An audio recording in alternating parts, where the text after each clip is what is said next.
donc elle est dans le hijab design avec une forte communauté sur les réseaux sociaux. Kodounia est la force créative derrière l'entreprise de confection et de vente de hijab et turbans made in Sénégal, Nabila by Hijab Store. Kodou est responsable des programmes de la RTS2 où elle a commencé comme animatrice radio avant de migrer vers la réalisation. Elle était à l'origine d'une série qui a fait beaucoup polémique il y a une dizaine d'années, Rendez-vous avec Aïda Patra et Boubacar Diallo. On espère qu'elle va revenir bientôt dans le monde de la série car elle fait partie des premières qui ont osé au Sénégal aborder. Sortir des sentiers battus. Donc c'est un thème qui est on va dire cohérence avec le sujet d'aujourd'hui, parce que si on est soi, qu'on investit sur soi, qu'on passe entre modernité, culture, comment on arrive à sortir de ces sentiers battus. Et pas de mieux que une femme qui est sortie de ces... Plusieurs femmes qui sont sorties des sentiers battus. Merci Ami pour tout ce que tu fais. Merci pour cet espace de parole, parce que finalement, on a presque toutes les mêmes problématiques. On a tous besoin de parler, on a tous besoin de s'entendre et de s'écouter. Moi, j'ai un parcours assez particulier. Est-ce que c'est bon? Vous m'entendez? Je pense que le micro est allumé, il faut l'éteindre. Voilà. C'est bon, c'est éteint. Donc, c'est bon. Voilà. Pour ma part, j'ai dirigé un cabinet de conseil et de stratégie juridique pendant plusieurs années. On a travaillé sur les réformes juridiques et institutionnelles en Afrique et un peu partout. Et je suis arrivée à un moment dans mon parcours professionnel où j'ai eu besoin d'être connectée à quelque chose d'un peu plus fort, quelque chose d'un peu plus puissant. Et c'est là que je vais parler peut-être de la thématique de ton Superwoman Tour, quand on parle d'être soi. Pour moi, être soi, il y a deux éléments. Le premier, c'est de comprendre ce que ça veut dire être soi. Parce qu'on a en nous une part agissante, une part qui entreprend, une part qui étudie, une part qui travaille et qui est en contact avec les autres. Et c'est le moi. Et à côté du moi, il y a le soi. Et le soi, c'est cette part en nous qui nous connecte à quelque chose de beaucoup plus puissant que nos personnes, à quelque chose de beaucoup plus grand, à quelque chose qui nous dépasse et qui est lumineux. Donc être soi, c'est véritablement être connecté à cette partie de nous. Et j'ai senti durant mon parcours le besoin d'être connecté à cette partie de moi et de ne plus être dans cette part agissante qui court tous les jours, qui fait tous les jours, qui agit tous les jours. J'ai eu besoin de me poser et de me connecter à cette partie-là.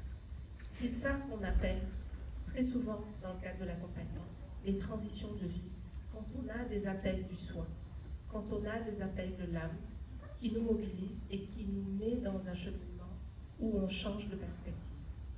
Et à partir de ce moment-là, j'ai compris pour moi que ce qui était plus fort et qui faisait vibrer mon âme, c'était d'être à l'écoute de l'autre.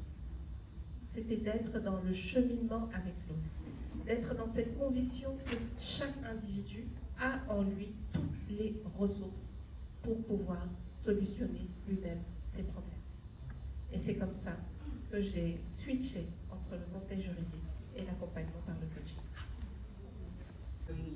Merci beaucoup, Amy, pour ce que je suis en train de faire, d'être arrivée à Dakar enfin. Donc je suis ravie, je suis vraiment ravie d'être là avec vous aujourd'hui. Même si en moment on m'a dit, mais maman, au moins un samedi, tu restes avec nous. et ça rejoint le point de la conversation précédente sur les choix qu'on fait en tant que femme, en tant que maman, et puis parfois les conflits que ça peut avoir avec la société, les attentes de nos familles, élargies de nos familles proches. Alors, pour répondre à ta question, quel revirement j'ai fait dans ma carrière? Je pense que c'est un revirement que j'ai fait très tôt. Aujourd'hui, je gère un fonds d'investissement j'ai fait des études de littérature. J'ai fait un bac littéraire au Sénégal. J'ai fait une classe préparatoire littéraire et j'avais une spé d'ailleurs littérature allemande. Et puis là, j'ai bifurqué. J'ai fait les études de commerce, en école de commerce. Et puis j'ai découvert la finance un peu par hasard. Et ce qui m'a plu dedans, c'était un stage en contrôle de gestion. Ce qui m'a plu dedans, c'est que la finance était un peu au cœur de tout. Donc c'était dans une voie très technique, c'était Alstom. Alstom, c'est les centrales d'énergie. Et en tant que le financier du projet, il fallait comprendre comment ce projet fonctionne.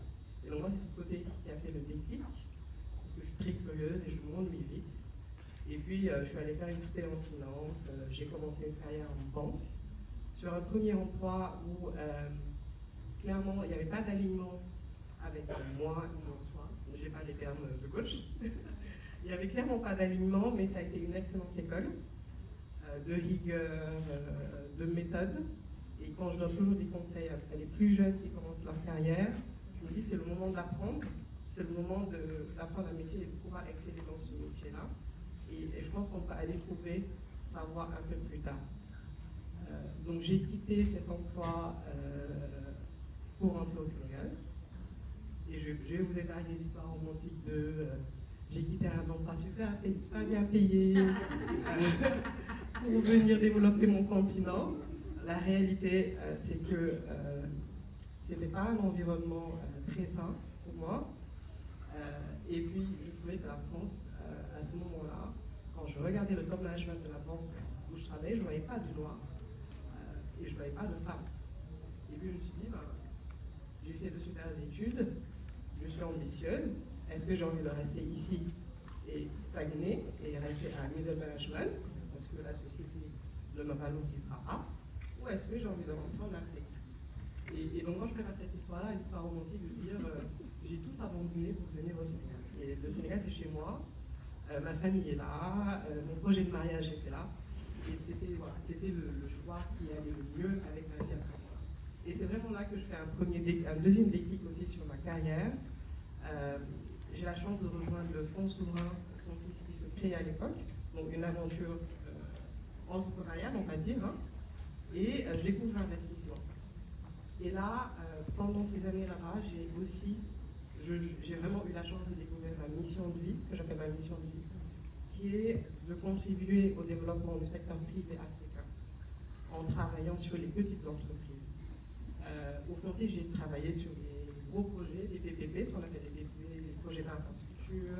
J'ai aussi travaillé avec des entrepreneurs sénégalais qui montaient un projet, de me réveiller et de ne pas compter des heures, c'était de travailler avec ces entrepreneurs-là et de voir émerger des choses qui n'existaient pas.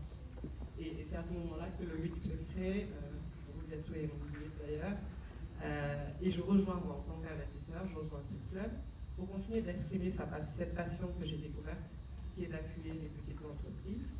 Et finalement, bon, je raccourcis l'histoire parce que c'est un peu long. Au moment, on a réfléchi à la structuration du fonds, au moment de le lancer, j'ai rejoint un contrat pour lancer l'équipe.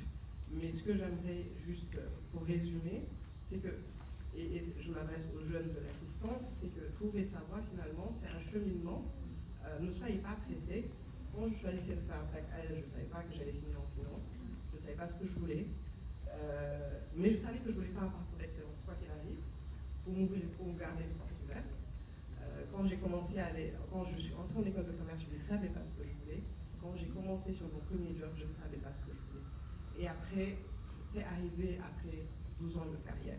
Et encore, j'ai la chance parce que je côtoie aujourd'hui des gens beaucoup plus âgés que moi qui n'ont pas encore trouvé ce petit truc qui les drive et qui fait que, quelle que soit la difficulté qu'on va rencontrer en face, en fait, ça va parce que ça va au-delà de la personne qu'on a en face de nous qui n'est pas contente.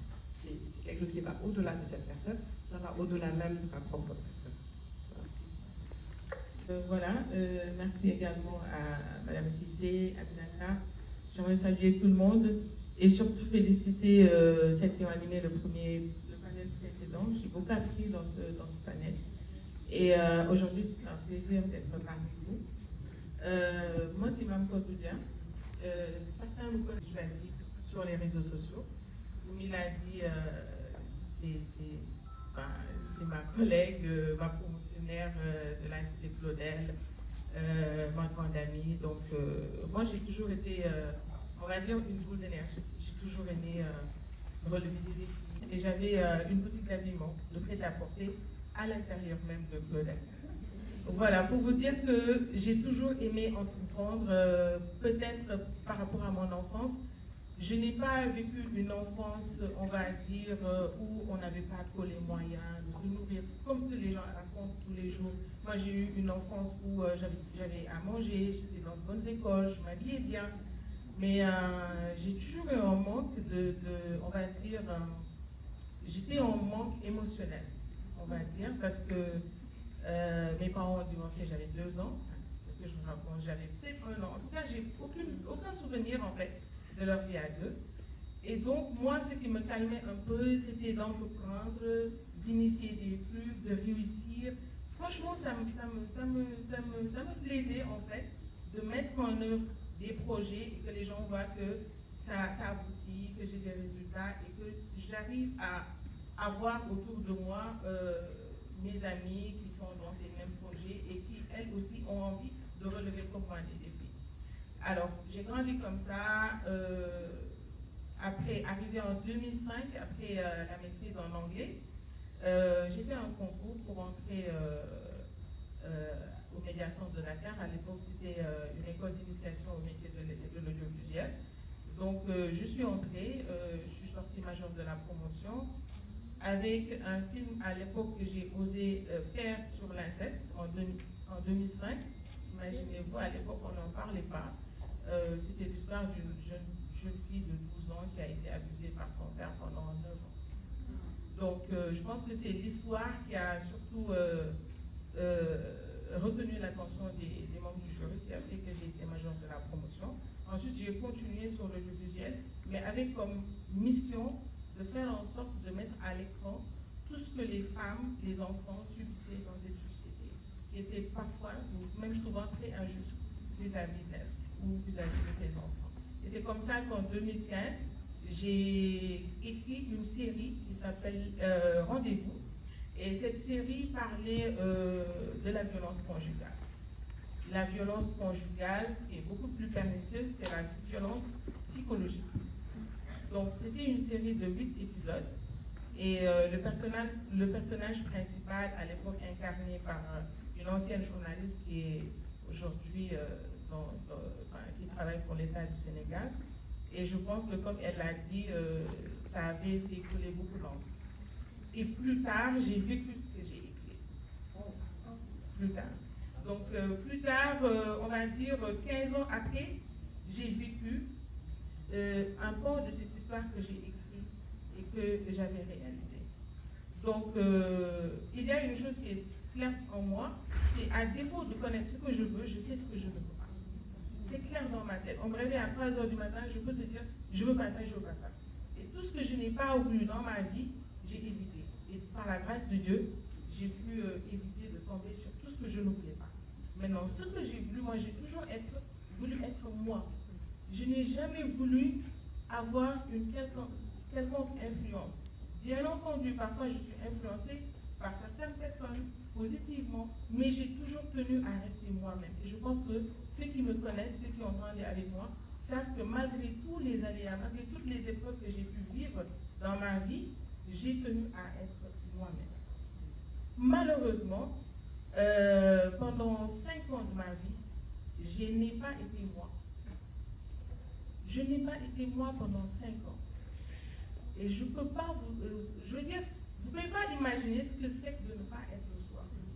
Parce qu'il y a le poids de la société. À un moment donné, je n'étais plus moi. Je vivais la vie de quelqu'un d'autre. Je faisais ce que les autres voulaient.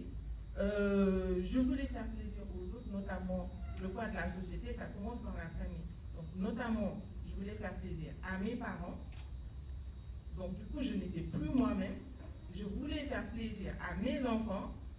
Je n'étais plus moi-même. Je faisais tout pour que mes enfants soient épanouis, soient heureux. Je faisais tout pour... je vivais la vie d'un ex-mari. Donc, ce n'était plus moi, c'était lui. Vous voyez, même la musique, vous n'écoutez pas la musique que vous voulez. En fait, c'est très douloureux. Et c'est à ce moment-là qu'un jour, j'ai vu sur mon fil d'actualité l'annonce du WIC qui recrutait donc des membres pour la 4e Power. Alors, est-ce qu'on peut dire le mix que c'est ton sec de sa part? Parce que là, j'ai 3 membres du C'est WIC. le Women's Excusez-moi, c'est le fruit du hasard. Hein. Oui, C'est vraiment le fruit du hasard. tout à fait. Team WIC, là.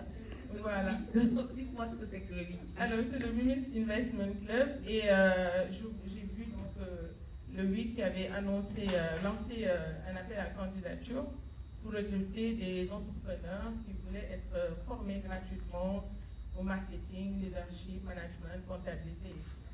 Et c'était un moment de ma vie très, très, très, très sombre. C'était un moment où je me disais, il faut que je sorte de ça. J'ai besoin de me retrouver. J'ai tout fait. J'ai tout fait, mais gravement.